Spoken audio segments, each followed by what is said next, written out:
What's up, Tailgaters? You're in the booth with Tailgate Nate today. The road to predict all 136 FBS level college football teams this summer enters Laramie, Wyoming, where, in my opinion, one of the best fan bases in college football resides and roots for the Wyoming Cowboys. In a disappointing season last year, the expectation level surely to rise here in 2025. My name is Nate Bope, otherwise known as Tailgate Nate. Thank you all so much for clicking on this video and helping to support the channel. You want to support the channel further? Well, there are many ways you can do that. Biggest way, go down below, hit that subscribe button, and while you're at it, hey, you might as well ring the bell. Turning on notifications will ensure you don't miss a thing during the rest of prediction season. Only a few days left now, and it will also ensure you don't miss a thing during the college football season as well. Now, I am a sports media graduate delving into the professional world of the industry, so if you want to see all the cool stuff I get to do while still being up to date what goes on this very YouTube channel, please give me a follow on Twitter, Instagram at TailgateNate29, and feel free to even email me, tailgatenate29@gmail.com. But I do want to thank you all so much for supporting and interacting with me in the channel in whatever way you may be doing so. And with all that said and done and out of the way, let's talk about Jay Sawvel's group here in 2025. Last season, a team that had its ups overall had a lot more downs and just felt like a team still searching for that identity here, or I should say last year in 2024, and it very well could be the same thing here in 2025. I still do not think the talent level is quite up to par with where you'd like it to be at Wyoming. However, this is a team that has a lot of things to be excited about moving forward, and a head coach in Jay Sawvel that I think has a very good shot to at least see this team trend in the right direction here in 2025. How do we do preview predictions here on the channel? Well, we are going to go through a roster overview where the offense over here to the left, the defense over here to the right, and at the end of the video, we'll go through the Wyoming football schedule, give it a game-by-game preview and prediction, and this video overall is here to tell all of you what I think about the Cowboys in 2025. Now, returning production numbers right below me are according to ESPN. They factor in portal additions up to a certain, yet it's a very small percentage, and what you'll notice about the returning production ranks, it is just simply all over the place. Talk about it more later. Recruiting and transfer portal ranks are both for the class of 2025. They're according to 24/7 Sports. So you'll notice two very different ends of the spectrum here for this Wyoming team when it comes to returning production. Your offense, returns 4/5 of your production. Basically, every major piece to this offense is going to come back here. And your defense, quite the opposite. Your defense is losing a crap ton of production, a whole slew of starters, and is relying a lot on the transfer portal. Offensively, it's kind of the opposite, right? So there's some really interesting things going on here with this Wyoming program in terms of the talent that they are going to feature on the field this year. Well, let's start by talking about that offensive talent. Your offensive coordinator is Jay Johnson, and let's take a look at the quarterback position first, as you always do. We got to talk about the captain of this offense, and Evan Svoboda. It was the primary passing option last year, threw the most passing attempts, had 226 passing attempts, 1,318 yards, but threw 5 touchdowns compared to 8 interceptions, was under 50% in completion percentage, and just not the quarterback that really any program, especially Jay Sawvel, was looking for last year. So he is actually making the transition to play tight end, making Caden Anderson the full-time starting quarterback, and he played quite a bit last year in 120 pass attempts, completed 70 of them. For all you math nerds, that's right around 58.3% completion percentage, 955 yards, 6 touchdowns, 3 interceptions. And this is, of course, a very important number. Svoboda last year, 5.8 yards per attempt. That's not yards per completion. That's yards per attempt. Meanwhile, Anderson, 8 yards per attempt. So Caden Anderson is the guy that, at least last year would tell you, is more fit for this quarterback position. Now, even though Evan Svoboda was a really good rushing threat for the most part, 237 yards, 5 touchdowns last year, you factor in sack yards to that equation as well. He was a pretty solid player at being able to get outside of the pocket and stretch his legs, show off his athleticism, which is kind of why he's making the move to that tight end position. Anderson, not too bad, only ran or scrambled or whatever terminology you want to use. The likes of 49 or 22 times last year for 49 yards. But the only difference being He got sacked one time last season. So his pocket presence is very good, and that shows that the offensive line around him also good. We'll talk about that in a second. More talent is going to come back as your leading running back in Sam Scott will return. Now, about this running back room, Sam Scott had 435 yards, 3 touchdowns, and had a pretty darn solid 4.7 yards per carry. Yes, there's going to be some depth pieces that leave. Most notably is going to be a piece by the name of Harrison Whaley, and you lose some other guys as well. So the portal is really going to be taking over here, right? You do get Taron Kelman, who's coming over from Charlotte or I should say 242 yards.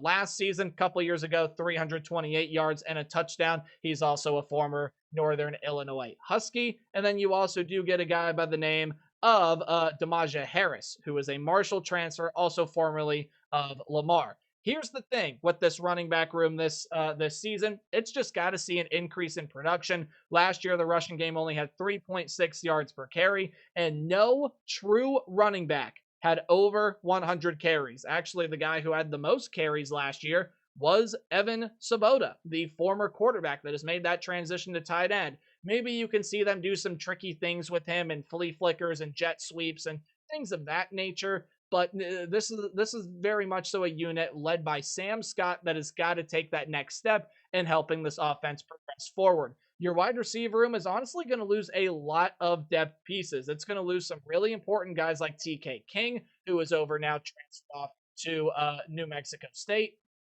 It's going to lose some other pieces like Will Pelissier or Pelissier, however you pronounce the last name. He had a career year last year, 212 yards, 14 touchdowns. I know that's not any massive numbers, but was the best season of his collegiate career. However, your top three leading pass catchers are going to be coming back. Two of them in the wide receiver realm. Your overall lead receiver in Jalen Sargent. He's going to be coming back, as well as another wideout piece in Chris Durr, a fairly young piece, I believe a true sophomore. That is correct.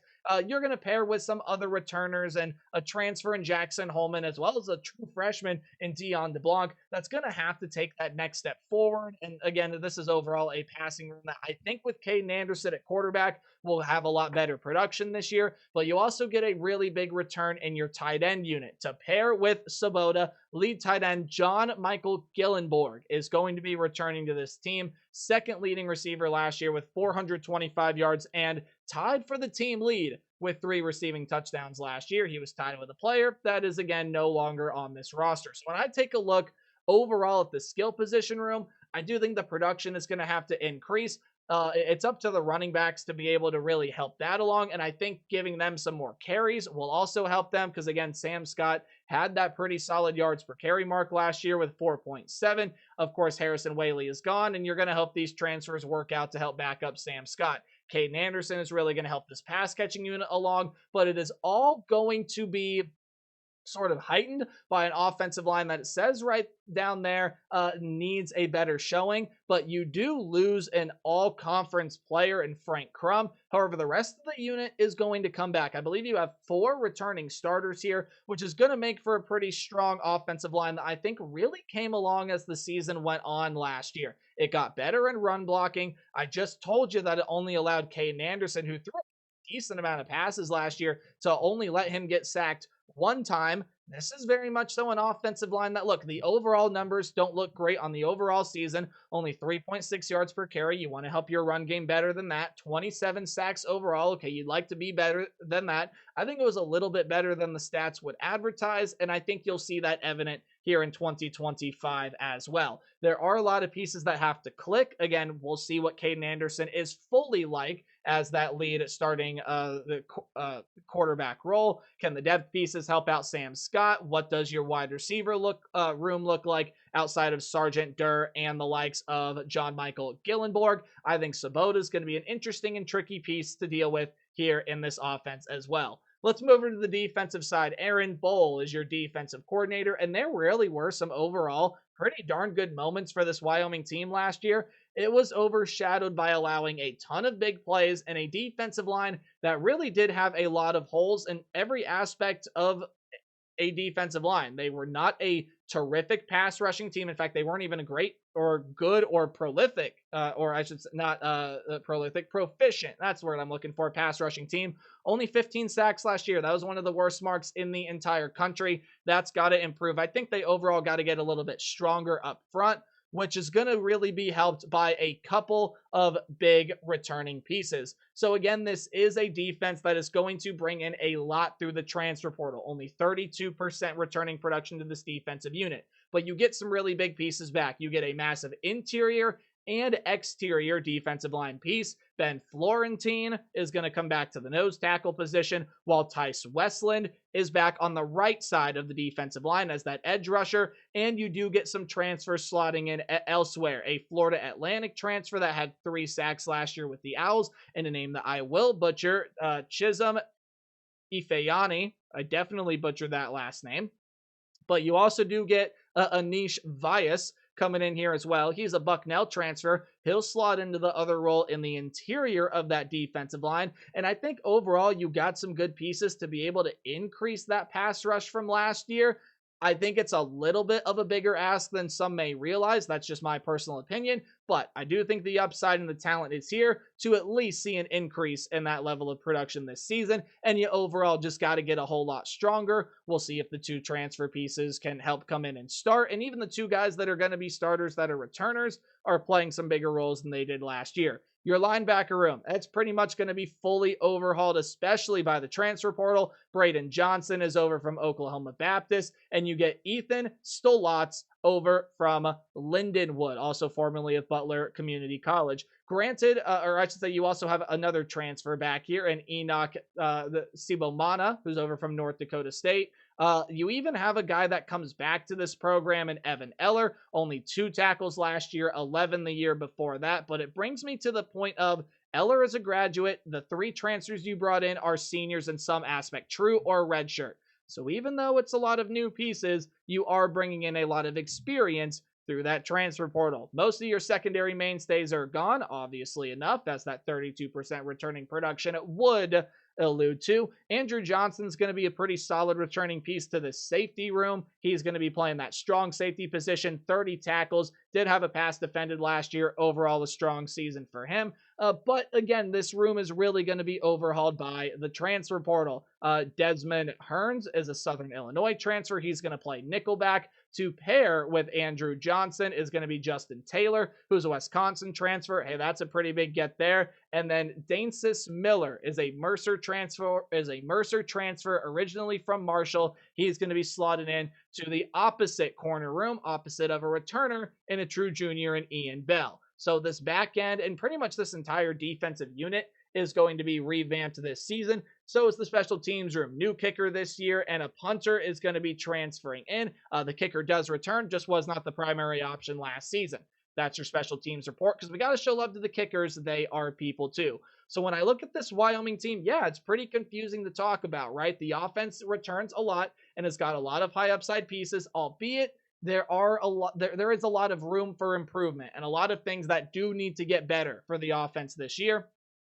Caden Anderson needs to show some consistent starting ability. This running back room, I think, has got to take a step forward in the right direction. I think it's all going to be surrounded by a pretty strong offensive line, which can make them pretty successful. But I got a lot of questions about this defense. Who fits in where? What's it going to look like? Is it going to improve, especially up front, from what it did last year? Does the secondary take a step back? And can they figure out this big play defense? A lot of questions for Wyoming entering this season, on top of the fact of just everything I've said is about finding that identity under Jay Sawvell. Craig Bull was a legendary coach here with this program. Everybody loved him. Sawvell's still trying to build what he wants to see here in Laramie. You know, I never really mean to rhyme in any of my videos. It just kind of comes out that way. I'm a poet and I don't even know it. That time I meant to rhyme.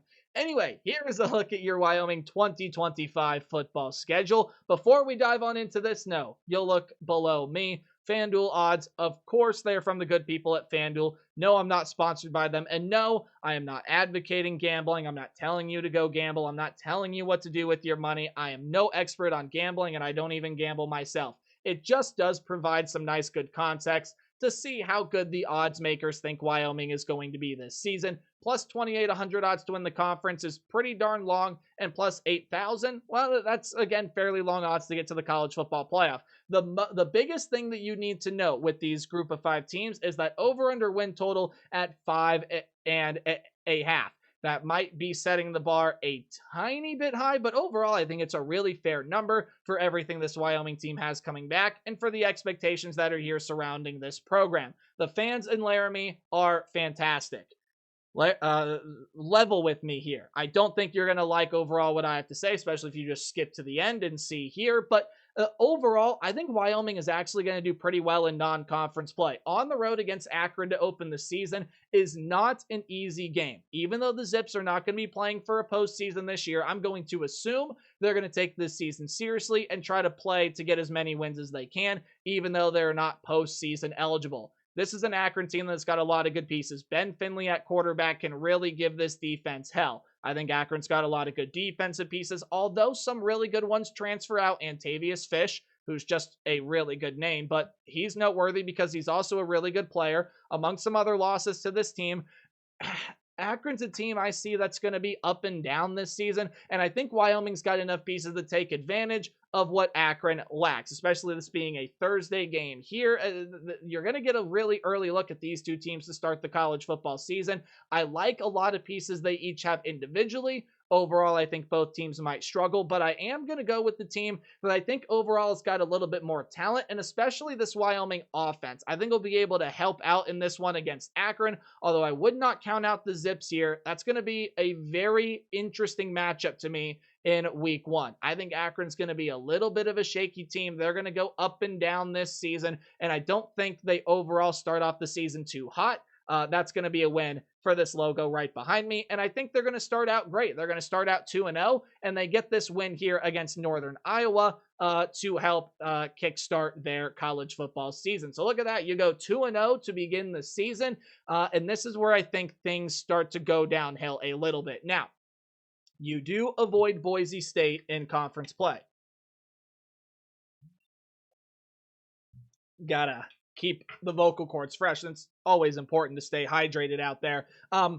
You got 2 non-conference games against Big 12 opponents, and I think you drop both of them. Run through really quickly here why. Utah's just not going to have as poor of a season as they did last year. They're absolutely going to bounce back in what could be Kyle Whittingham's last season as a head coach, at the very least with this program, just because he's getting up there in age. He's done this thing for a long, long time. There is no Cam Rising this year, but Devin Dampier is transferring over from New Mexico. I think he's going to be a really good player for this Utah team. Utah's got some studs defensively, and we all know how the Kyle Whittingham style defenses play. Utah, I think, is just going to have a big bounce back season in, well, it says it right there. I think they're going to have a bounce back season in a pretty big way, and that's going to be a loss to Wyoming, or I should say a loss for Wyoming, their first of the year, and I also think you drop this one to Colorado there as well. Colorado's a team that, yes, doesn't have Shadur Sanders, yes, doesn't have Travis Hunter, no LaJohntay Wester, and so many other players that helped make Colorado one of the better teams that program has seen over the past couple of seasons last year. Colorado does lose a lot of that. They're still going to be a solid team. I still think they're coached pretty well by Coach Prime. Caden Salter is a very nice transfer coming over from Liberty. And even if he doesn't work out the way Dion wants, well, Julian Lewis was one of the highest recruited freshmen in this upcoming class. I think Colorado's got a lot of good offensive, defensive talent.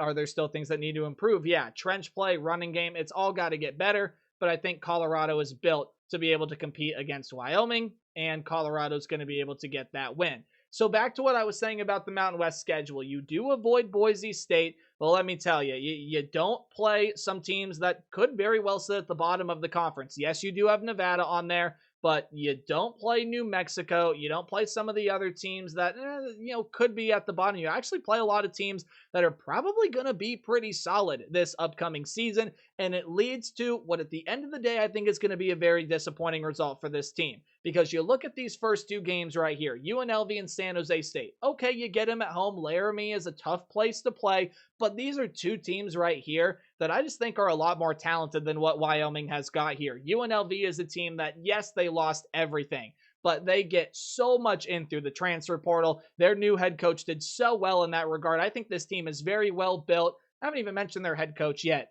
He was sitting in an ESPN desk after getting let go from Florida, after, well, probably it not being fully warranted. I am talking about the man, none other than Dan Mullen. He was a really good head coach at Florida, guys, and just kind of went off the rails there towards the end. He's going to get himself back on track, and UNLV, I still see as the top team to be able to dethrone the likes of Boise State here in this conference. San Jose State is another one of those teams I think is going to sit towards the upper echelon of the Mountain West this year. You're going to return Walker Igget at the quarterback position. Floyd Chalk and some other really good pieces are coming back to the to the running back room. Wide receiver room does lose Nick Nash, but you do really well in the transfer portal there. Defensively, very nice pieces are going to return all over the field, as well as some good portal pieces that enter. Those are just two teams that are going to be really difficult to kick off your Mountain West stretch with. And then you have to go on the road against Air Force. A winnable game? I think so. But your first conference road game against the team that's just going to be really physical in the trenches. And much like Utah, no way Air Force has as disappointing a year last year as they did this year. Difference being, coming into last year, they were replacing everybody. Now entering this year, they got a lot of nice returning pieces, offensively, defensively, and with the way that Troy Calhoun coaches this team, I just don't see them having a disappointing year again. Now, do I think the year is going to be absolutely spectacular? Chances are, I don't think they're going to be one of the upper echelon teams in the Mountain West. I think they're going to be up there, at least in the top half, but it's still a tough team to play, a tough team to plan for, and I think Wyoming is really going to struggle. So that's going to be a loss to the Air Force Falcons. I also think you drop this one to Colorado State, and now you've lost 6 straight games. This can also be a thing. They can just be going on a slide here. You've seen some tough competition. You could argue it's going to make them better. And look, Wyoming is very much so a team that, again, going to be tricky to figure out. But they going up against a Colorado State team here in the game I'm on right now. Colorado State is still a team I think is going to be good. Yes, no more Torrey Horton, but you got some really good defensive pieces, some really good other skill position pieces, including a transfer in Kojo Antwi, who was a former Ohio State Buckeye. You know, Ohio State doesn't recruit just anyone to play wide receiver there. And they still got a great quarterback in Braden Fowler Nicolosi. That's going to be one of the better quarterbacks in the Mountain West, albeit you have help with some portal additions on the defensive side. But I really like those portal additions. I think they'll work out well for Colorado State. Overall, a team I see, again, competing towards the top of the Mountain West, and they beat Wyoming. Okay, now you're starting to approach here these last 4 games here, maybe besides the one that sits right here. You're looking at and saying, okay, we can win all of those. And look, at this point, the way I've predicted the schedule, you have to win out to get to a bowl game. I think they can beat Air Force. I think they can beat Colorado State. But, man, I think the slide is going to end up continuing here. San Diego State is a team that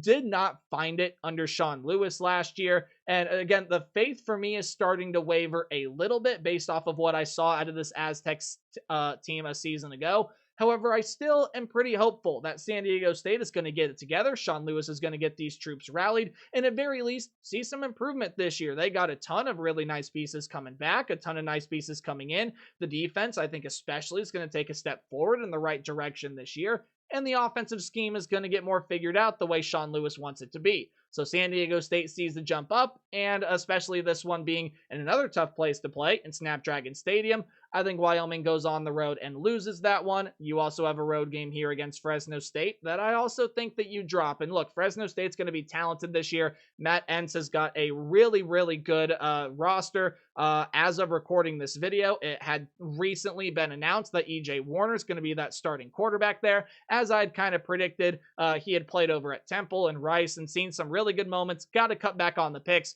but Fresno State's got a lot of really nice talent to surround that team. These last 2 games, again, very manageable. I think you do win this one against Nevada. Nevada is very much so a team that when I take a look at that program, I'm not really seeing much of a direction quite yet. Now, maybe Jeff Choate's going to be able to rally the troops this year and be able to push Nevada forward. But right now, again, talent level, I don't think competes with the rest of the Mountain West Conference, at least up to the standard that Nevada would like it to be. I do not think this is a team that I think they could be pretty lucky to break into the upper echelon of this conference. And Nevada's a team I just see being towards the bottom of the Mountain West again this year. I think eventually Jeff Choate can start pushing this team in the right direction. But for right now, I don't see Nevada being all that great. Hawaii, though, I think could take another step forward this year. And this is a team that I think Timmy Chang, you started to see it last year. It's really starting to come together here. It was not pretty to start, but it is coming together. And Hawaii's in a great position to make that next jump, possibly get to a bowl game this season. I do think Hawaii's got some very nice pieces. Alejado at quarterback, I think, is promising. Some promising offensive, defensive units there as well. So overall, again, not the result that you want out of this team. 3-9 is going to feel like a massive, massive disappointment. Now, 6-6, to me, again, that's not a true ceiling, true floor. That's the way, like, okay, I can kind of see their season playing out like this. 1-11, I think, is a little extreme. That probably is the bare bones floor for this Wyoming team. But look, I can see a way this team makes a bowl game. To me, it's a pretty difficult schedule. But hey, San Diego State cannot get it all figured out. You can win that one. I think you can beat Air Force. You can definitely beat Hawaii. There's 3 wins right there, and who knows? Again, Laramie's a tough place to play. They pull off upsets there quite often. Maybe surprise UNLV, you surprise San Jose State. Wyoming's going to be a team that's really interesting to figure out. I just got them on the wrong end of the spectrum this year, but wouldn't surprise me at all to see this offense start to carry, things start to improve, and this team start to find their identity under Jay Sawvell. Hey, this video ran way long, but I appreciate you all for sticking with me. Remember to play hard, but tailgate harder. Let me know your thoughts on the Cowboys in the comment section below. See y'all in the next video. Goodbye.